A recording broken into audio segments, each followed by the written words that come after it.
يحسن الحال. ان شاء الله جيت نشارك معكم واحد الفيديو اللي هو عبارة عن نزهة. ان شاء الله تشوفوا معايا المدينة ديال تطوان، تشوفوا معايا البلايص. هنايا صورتكم مباشرة من الشلال.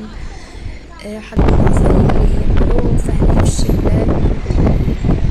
صورت لكم، المهم واقفة كنصور مع راسي. واحد شوية طلعنا من واحد البلاصة كيقولوا لها الترافي، وصورت معكم داكشي ديال الجلد. تبارك الله داكشي غزال ورائع.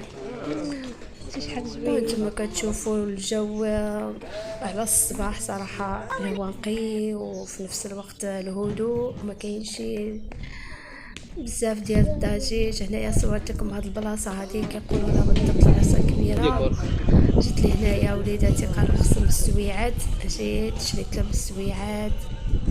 وبني هنا كيقول خصو الساعه ديال الايفون قلت له حتى تكبر تعمل ديال الايفون، تعمل لك بغيتي انت ان شاء الله يا ربي الحبيب.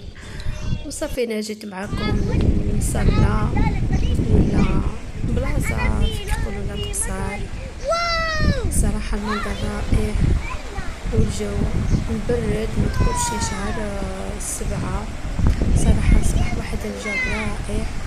وبالضبط يوم الاثنين تبارك الله، يوم شهر 7 كنظن 10 في شهر 7. نعم 10 في شهر 7 تبارك الله. اللهم بارك.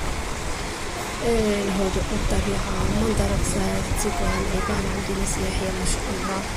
نتمنى اللي ما كيعرفاش يزورها مرحبا بكم هنا في مدينة تطوان. السويعات دابا عاد كنصور لكم سويعات ديال وليداتي فرحانين لا. ودابا عاد قلت لهم غير يداتكم نصورهم باش تشوفوا نتا. المهم كنتمنى يعجبكم. السلام